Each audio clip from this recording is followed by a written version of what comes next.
క్రీస్తునందు ప్రియ దేవుని బిడ్డలారా, ఉదయకాల సమయంలో కూడి వచ్చిన మీ అందరికి ప్రభు అయిన యేసుక్రీస్తు పేరిట శుభాభివందనాలు. యూట్యూబ్ ద్వారా వాక్యం వింటున్న దేవుని పిల్లలకు షాలోం, సమాధానము కలుగును గాక. కూడి వచ్చిన మీ అందరికీ సమయాన్ని ఇచ్చిన దేవునికి ప్రభు పేరిట శుభాభివందనాలు. నిన్న గమనించినట్లయితే ఇదిగో మన అంశము ఇదిగో అని చెప్పుకున్నాము. ఇదిగో అనే మాట ప్రభు వారికి చాలా చోట్ల, దేవునికి చాలా చోట్ల వాడి ఉన్నారు. ఇదిగో ఏమిటి? ఇదిగో అనే మాట ఎందుకు వాడారయ్య అంటే, ఇదిగో మీ దేవుడు, యెషయా గ్రంథం 40వ అధ్యాయంలో 9వ వచనంలో అంటాడు, ఇదిగో మీ దేవుడు యోధా పట్టణములకు తెంచుచున్నాడు. దేవుడు ఎక్కడున్నాడు? పరలోకములో ఉన్నాడు. పరలోకములో ఉన్న దేవుడు ఎక్కడికి రాబోతున్నాడు అంటే యోధా పట్టణాలకు రాబోతున్నాడు. యోధా పట్టణాలకు ఎలా రాబోతున్నాడు అంటే, ఇదిగో ప్రభువైన క్రీస్తుగా రాబోవచ్చు ఉన్నాడు. ఆయన క్రీస్తు అంటే అభిషిక్తుడు. పరలోకములోనే దేవుని చేత, తండ్రి అయిన దేవుని చేత, యెహోవా చేత అభిషేకం పొంది వచ్చాడు. అభిషేకం పొందిన సంగతి దూతలకు కూడా తెలుసు. కాబట్టి పరలోకములో ఉన్న దూతలు ఆయన పుట్టినప్పుడు యెరూషలేము వీధుల్లోకి వచ్చి, బెత్లెహేము గ్రామంలోకి వచ్చి, అక్కడ గొర్రెలను కాస్తున్న గొర్రెల కాపర్లకు ఇదిగో ప్రజలందరికీ కలగబోవు సంతోషకరమైన శుభవర్తమానాన్ని గొర్రెల కాపర్లకు అందించినయి. దేవుడు ఆయన, ఇదిగో మీ దేవుడు, ఇదిగో ఈయన ప్రభువైన క్రీస్తు. అంతేకాదు, ఇదిగో ఈయన నా ప్రియ కుమారుడని దేవుడే పరలోకం నుండి ఒక స్వరం చెప్పాడు. ఇదిగో ఈయన నా ప్రియ కుమారుడు, ఈయన యందు నేను ఆనందిస్తున్నాను. నేను చెప్పుకున్నాం కదా, ఆదికాండం 1:2 దేవుని ఆత్మ జలములపై అల్లాడుచుండెను అని. దేవుని ఆత్మ జలములపై అల్లాడుచు ఉంటే, అంటే రెక్కలు టపటప రెక్కలు కొట్టుకుంటూ ఉంటే, జలములపై అల్లాడిన దేవుని ఆత్మ యేసుక్రీస్తు ప్రభు వారు బాప్తీసం తీసుకున్నప్పుడు జలములో నుండి బయటికి వచ్చినప్పుడు అక్కడ అల్లాడిన ఆత్మ ఇక్కడికి వచ్చి ప్రభు వారి మీద దిగింది. ప్రభు వారి మీద దిగి సమాధానాన్ని పొందింది. దేవుని నామానికి మహిమ కలుగును గాక. నా ప్రియ కుమారుడు ఈయన యందు నేను ఆనందిస్తున్నా అన్నాడు. ఇదే మాట రూపాంతరపు కొండ దగ్గర 17వ అధ్యాయం మత్తయి సువార్తలో, ఈయన నా ప్రియ కుమారుడు, ఈయన యందు నేను ఆనందిస్తాను, ఈయన మాట మీరు వినండి అని చెప్పారు. ఈయన మాట వినండి అని శిష్యులు చెప్పారు. అక్కడేమో సర్వలోకానికి యోధా పట్టణాలకి చెప్పారు. దేవుడు భూమి మీదకి వస్తున్నాడయ్యా, ఆ దేవుడు క్రీస్తులా వచ్చాడయ్యా, ఆ క్రీస్తు నా కుమారుడయ్యా, ఆ కుమారుడు మీ రాజయ్యా, ఆ కుమారుడు మీ రాజయ్యా. పొంతి పిలాతు అంటాడు కదా, ఇదిగో మీ రాజుని ఏం చేయమంటారు అని పొంతి పిలాతు యూదులను అడిగాడు. ఎందుకంటే యూదులకు రాజు అంటున్నారు కదని అన్నాడు. ఈ రోజు రెండవ పార్ట్గా గమనిస్తే, ఇదిగో మీ రాజు అని అన్నాడు కదా. ఆ రాజు ఎవరు? ఆ రాజు ఎవరై అంటే ఆయన ప్రియకుమారుడే, అభిషేకించబడి భూమి మీదకి వచ్చిన ఆయన. ఇదిగో ఆయన గొప్పవాడు, ఇదిగో ఆయన గొప్పవాడు. ఎవరికంటే గొప్పవాడయా? ఇక్కడ గమనిస్తే పరలోకంలో ఆయనకేముంది? ఆధిపత్యం ఉంది, మహిమ ఉంది, అధికారం ఉంది, ఔన్నత్యం ఉంది, దైవత్వం ఉంది. అన్నిటినీ విడిచాడు ఆయన. అన్నిటిని విడిచి, పరలోకాన్ని విడిచి, గొప్పవాడయ్యుండి గొప్పతనాన్ని వదులుకొని భూమి మీదకి ఆయన దిగి వచ్చాడు. భూమి మీద గొప్పవాడు అంటే ఎవరై అంటే సొలొమోన్నే గొప్పవాడు అంటాడు. సొలొమోన్ అంటాడు, ప్రభువా తండ్రి, ఆకాశములు మహాకాశములో నిన్ను పట్టజాలవు కదా, నేను కట్టు మందిరము ఏ పాడుదయ్యా? ఒక మాట చూస్తారా? మొదటి రాజుల గ్రంథము 3వ అధ్యాయం 12వ వచనం చదవండి. నీవు ఇలాగ అడిగినందున నీ మనవి ఆలకించుచున్నాను, బుద్ధి వివేకం గల హృదయం నీకు ఇచ్చుచున్నాను. పూర్వీకులలో నీ వంటి వారు ఒకడును లేడు, ఇక మీదట నీ వంటి వాడొకడును ఉండడు. అయితే ఇక్కడ సొలొమోను ప్రార్థన చేస్తాడు, ప్రభువా ఆకాశములు మహాకాశములే నిన్ను పట్టజాలవు కదా, నేను కట్టే ఈ ఆలయము ఏ పాటిదయ్యా? నేను బంగారంతో నిర్మించిన, దేవదారు కర్రతో నిర్మించిన ఈ ఆలయం నిన్ను పట్టగలిగిద్దా? నువ్వు ఆకాశంలో నివాసం చేసే, నిత్యము నివాసం చేసే దేవుడు అయ్యా. కానీ ఇక్కడ ఎందుకుందయ్యా ఈ దేవాలయం అంటే? ఆయన నామం ఉంచడానికి అక్కడ ఉంచాడు. ప్రియ సంగమా, దేవుని బిడ్డలారా, నీ నామము ఇక్కడ ఉందయ్యా అని చెప్తున్నాడు. దేవుని నామం ఉంటే ఆ నామములు అక్కడ చేయబడు ప్రార్థన దేవుడు అంగీకరిస్తాడు. అక్కడ చేయబడు ప్రార్థన అంగీకరిస్తావయ్యా అని ఈ మాట చెప్తూ ఉన్నారు. మరి సొలొమోను కంటే గొప్పవాడు ఎవరున్నారు? ఎవరు లేరు కదా. కానీ సొలొమోను కంటే కూడా ఈయన ఎటువంటి వాడయ్య అంటే గొప్పవాడు. సొలొమోనుకి జ్ఞానం ఇచ్చిన దేవుడు ఈయన, సొలొమోనుకి ఐశ్వర్యం ఇచ్చిన దేవుడు ఈయన, సొలొమోనుకి ఘనతనిచ్చిన దేవుడు ఈయన. ఇటువంటి దేవుడు, ప్రియ సంగమా దేవుని బిడ్డలారా, ఇక్కడ ప్రార్థన చేస్తే, ఇక్కడ నిలబడి మీరు ప్రార్థన చేస్తే ఆ ప్రార్థన దేవుడు ఆలకిస్తాడు, అంగీకరిస్తాడన్నాడు. ఇక్కడ గమనించినట్లయితే ప్రియ సంగమా దేవుని బిడ్డలారా, మత్తయి సువార్త 12:6 ఒక మాట ఉంటుంది. 12:6. దేవుడు దేనికంటే గొప్పవాడు? సొలొమోను కట్టించిన స్వర్ణ దేవాలయము దేనికయ్యా అంటే దేవుణ్ణి ఆరాధించడానికి. మరి ఆకాశములు మహాకాశములు ఆయన పట్టజలపతి కట్టిన చిన్నపాటి మందిరము స్వర్ణ దేవాలయమే కావచ్చు, కానీ ఈ మందిరము ప్రభువును పట్టగలిగిద్దా? దేవుణ్ణి పట్టలేదు కదా. కానీ అక్కడ ఆయన నామం ఉంచడానికి మందిరం కట్టబడింది. ఆయన నామం ఉంచడానికి మందిరం కట్టబడింది. ఆ కట్టబడ్డ ఆ మందిరం, ప్రియ సంగమ దేవుని బిడ్డలారా, ఆ మందిరము కంటే, ఆ దేవాలయము కంటే దేవుడు గొప్పవాడు. దేవుడు దేనికంటే గొప్పవాడు? ఆకాశ మహాకాశాల కంటే గొప్పవాడు. దేవుడు దేనికంటే గొప్పవాడు? యోనా కంటే కూడా గొప్పవాడు. దేవుడు దేనికంటే గొప్పవాడు అంటే సొలొమోను ఎంత వైభవంగా ఉండేవాడు. సొలొమోను ఎంత వైభవంగా ఉంటాడు. సొలొమోను, నువ్వు బుద్ధిని జ్ఞానమును అడిగావు, ఐశ్వర్యము ఘనతను నువ్వేం అడగల, అయినా నీకు ఐశ్వర్యము ఘనతనిస్తున్నాడు. నీ వంటి వాడు ఇంతకు ముందు లేడు, ఇక ముందు కూడా ఉండబోడు. అంటే అంత ఘనత, వైభవము అంటే సొలొమోనుదే. అంత ఘనత ఇచ్చాడు సొలొమోనుకి. కానీ సొలొమోను కంటే కూడా ఆయన గొప్పవాడు. ఎందుకంటే సామెతలు 8:17 ఒక మాట ఉంటుంది చూడండి. నన్ను ప్రేమించు వారిని నేను ప్రేమించుచున్నాను, నన్ను ప్రేమించు వారిని నేను ప్రేమిస్తున్నాను, నన్ను జాగ్రత్తగా వెతుకువారు నన్ను కనుకుంటారు. ఐశ్వర్యము ఘనత స్థిరమైన కలిమి ఇంకా నీతియు దేవుని యొద్ద ఉన్నవి. దేవుని యొద్ద ఉంది, ఐశ్వర్యం ఉంది, ఘనత ఉంది, స్థిరమైన కలిమి ఉంది. ఇవన్నీ అన్ని నీతి అన్ని దేవుని దగ్గర ఉన్నాయి. ఇవన్నీ సొలొమోనుకి ఇచ్చింది ఎవరు? దేవుడే. సొలొమోను వైభవంతోనే ఉన్నాడు. వైభవం ఇచ్చిన దేవుడు సొలొమోను కంటే గొప్పవాడు. పరలోకములో ఉన్న గొప్పతనాన్ని విడిచి ఆయన భూమి మీదకి వచ్చాడు. ఎలా వచ్చాడు భూమి మీదకి?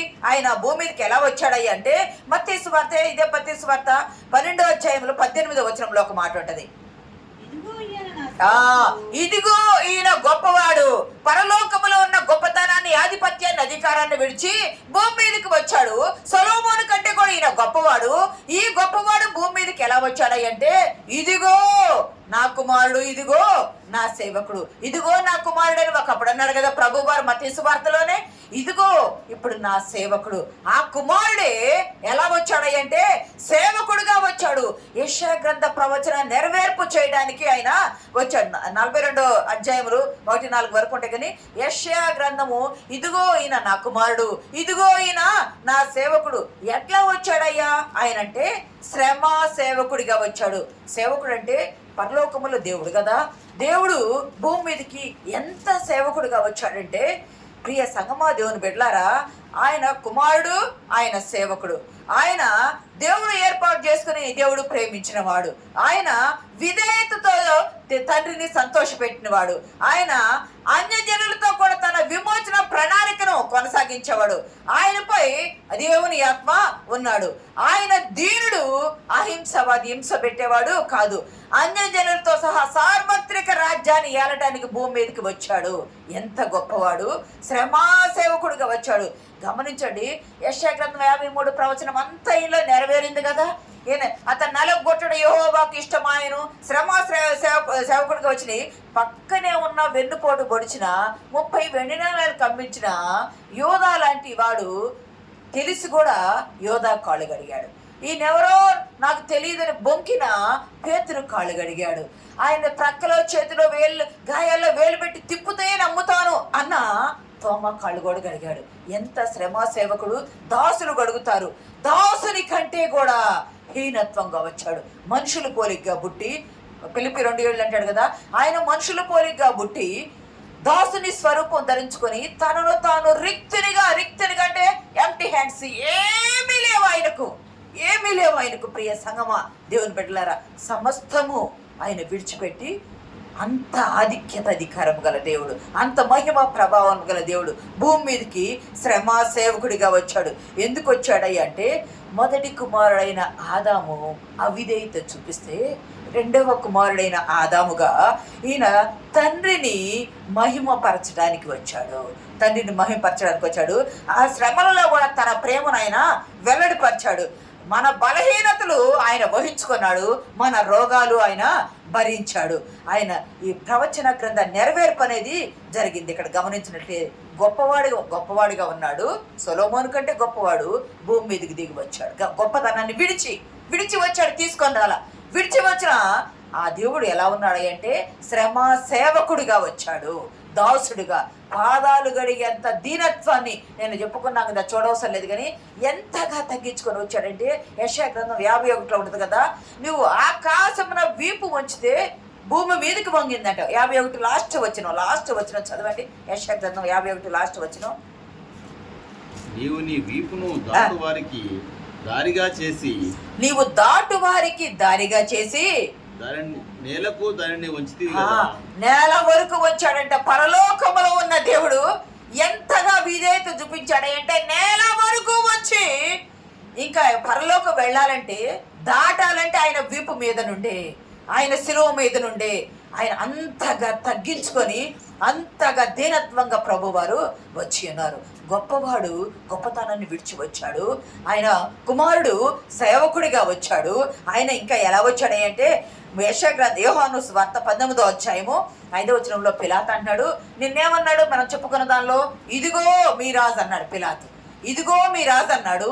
ఇప్పుడు అంటున్నాడు ఇదిగో, చదవండమ్మా 5.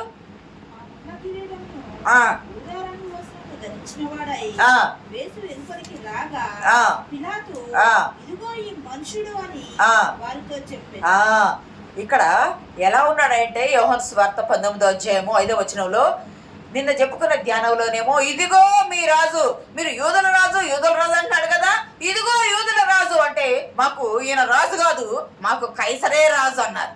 అసలు అన్యులను రాజుగా ఒప్పుకోరు, కానీ ప్రభువును ఒప్పుకోకుండా ఉండటానికి కైసరు మాకు రాజు, కైసరు తప్ప మాకు ఎవరో రాజు లేరన్నారు. అప్పుడు రాజు అయిపోయింది. ఇప్పుడు అంటున్నాడు పిలాతు, ఇదిగో ఈ మనుషుడు. పిలాతు అన్న మాటల్లో యూదులను చూస్తున్నాడు. పిలాతు అన్న మాటల్లో లాటిల్లో ఒక మాట ఎకే హోమో అనే మాట పడారు. ఎకే హోమో అన్న మాటకి అర్థం ఏంటంటే ఈ నిస్సహాయుడు. ఈ నిస్సహాయుడు అంటే ఎట్లా ఉన్నా అనే భావము చూపించాడు. ఎట్లా ఉన్నాడు అంటే ఈ నిస్సహాయుడు కొరడాలతో 39 కొరడా దెబ్బలతో కొట్టబడి, వీపంతా నాగటి చాలవలే దున్నబడి, మాంసము మొత్తంతా ఊడిపోయి, ఎముకలు గూడు కనిపిస్తుంటే ఎముకలు గూడు కట్టి ముళ్ళ కిరీటం పెట్టి ఎక్కిరించే ఎగతాళి చేసే ఎర్ర రంగు ఊదా రంగు అంగీని తొడిగించి, చేతిలో రాజదండానికి బదులు ఆయనకు రెల్లు కర్రనిచ్చి, ఇదిగో ఎకే హోమో అంటే ఇదిగో ఈ నిస్సహాయుడు.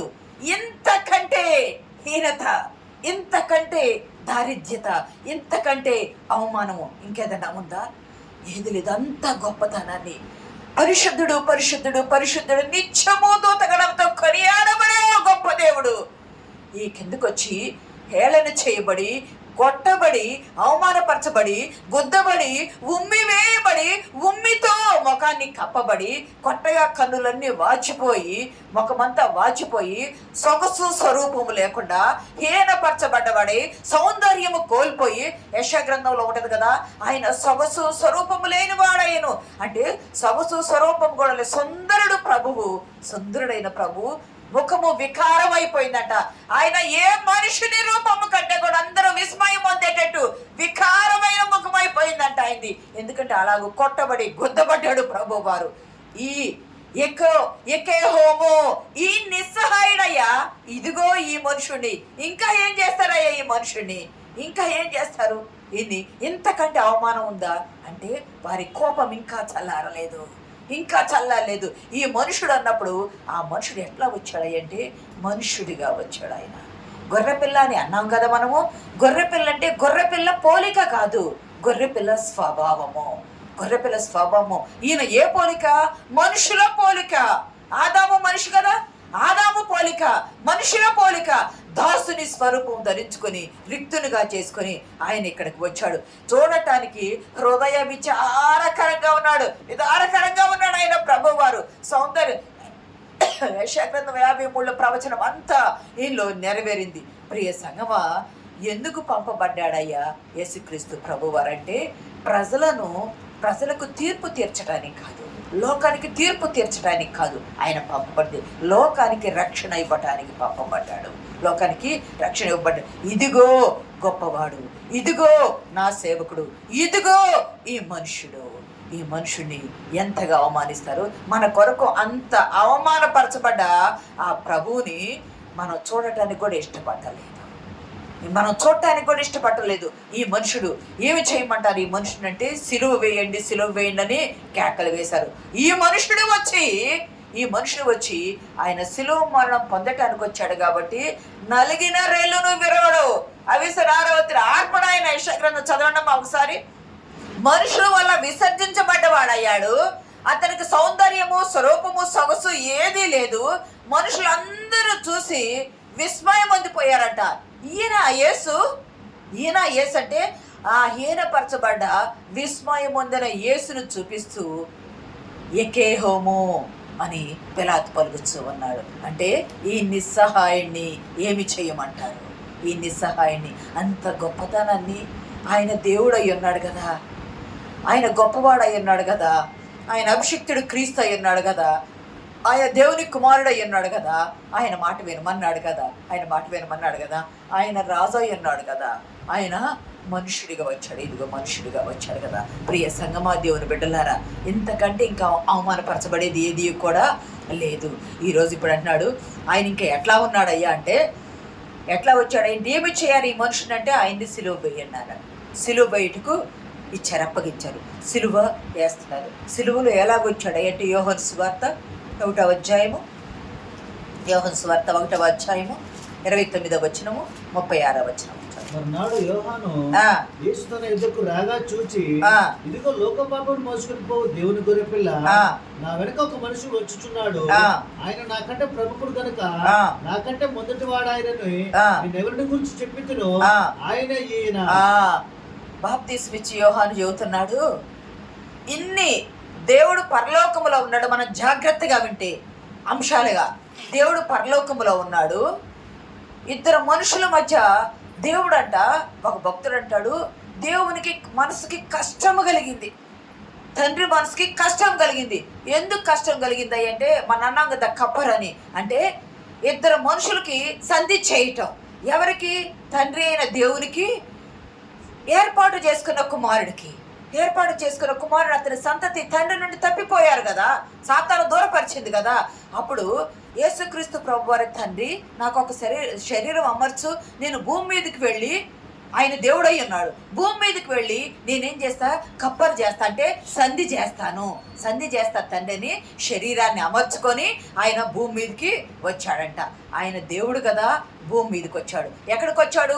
యోధా పట్టణానికి వచ్చాడు. 40వ అధ్యాయంలో ఉంది. యోధా పట్టణాలకు వచ్చాడు. యోధా పట్టణాలకి క్రీస్తుగా వచ్చాడు. యోధా పట్టణాలకి కుమారుడుగా వచ్చాడు. యోధా పట్టణాలకి ఎలాగొచ్చాడు అంటే, గొప్పవాడు గొప్పతనాన్ని విడిచి వచ్చాడు. యోధా పట్టణాలకు ఎలా వచ్చాడంటే శ్రమా సేవకుడుగా వచ్చాడు. యోధా పట్టణాలకు ఎలా వచ్చాడంటే, ఇదిగో మీ రాజని మనుషుల చేత అవహేళన చేయబోయే రాజుగా వచ్చాడు. ఆయన రాజు, రాజ్యాధికారము, సర్వాధికారము ఎలబోయేది ఆయనే.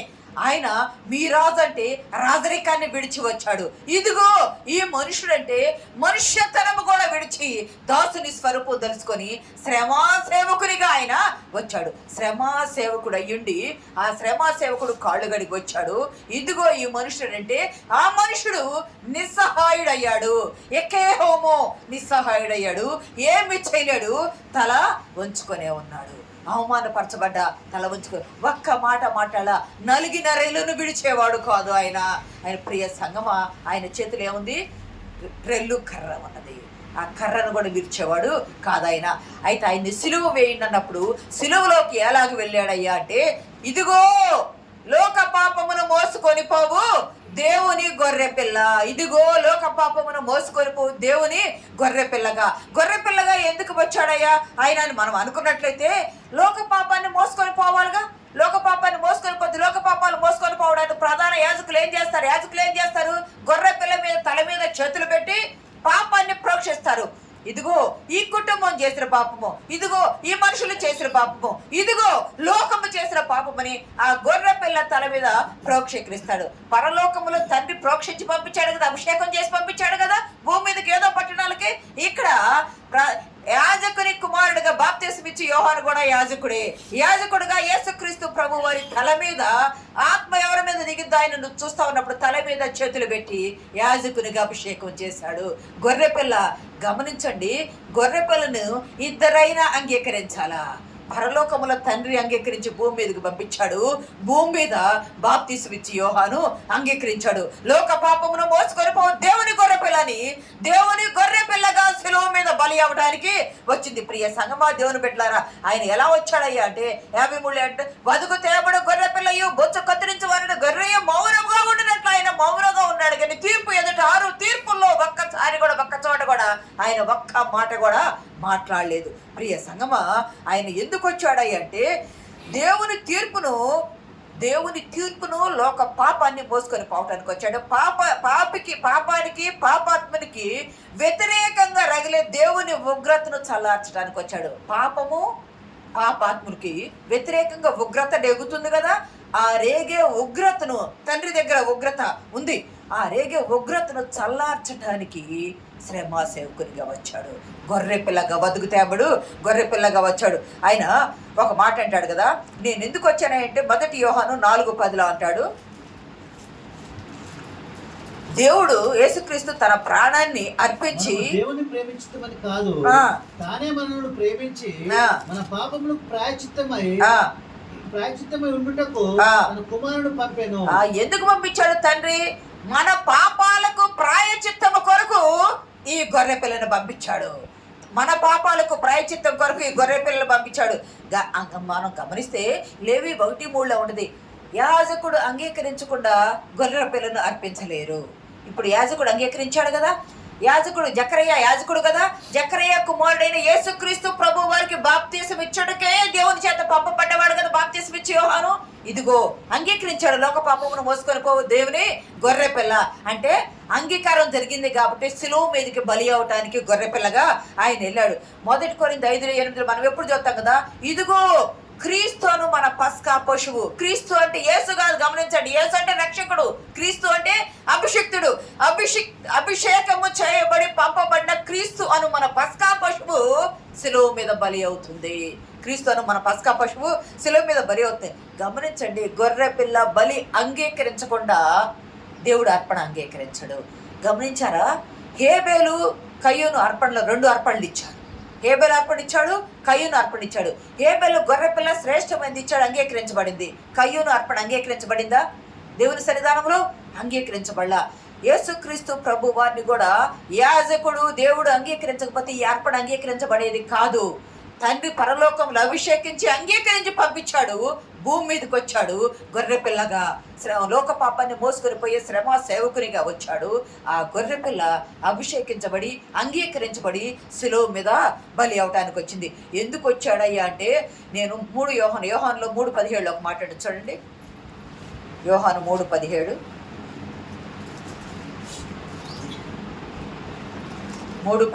యోహాను సువార్త,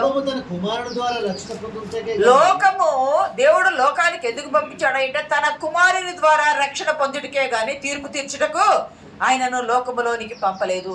తీర్పు తీర్చే వెనకరాల యేసుక్రీస్తు ప్రభు వారు తీర్పు తీర్చేది తర్వాత 2వ రాకడ సమయంలో. ఇప్పుడు ఎందుకు పంపించాడయ్యా? మొదటి రాకడలో గొర్రె పిల్లవాళ్ళు ఎందుకు పంపించాడయ్యా అంటే బలి అవటానికి పంపించాడు.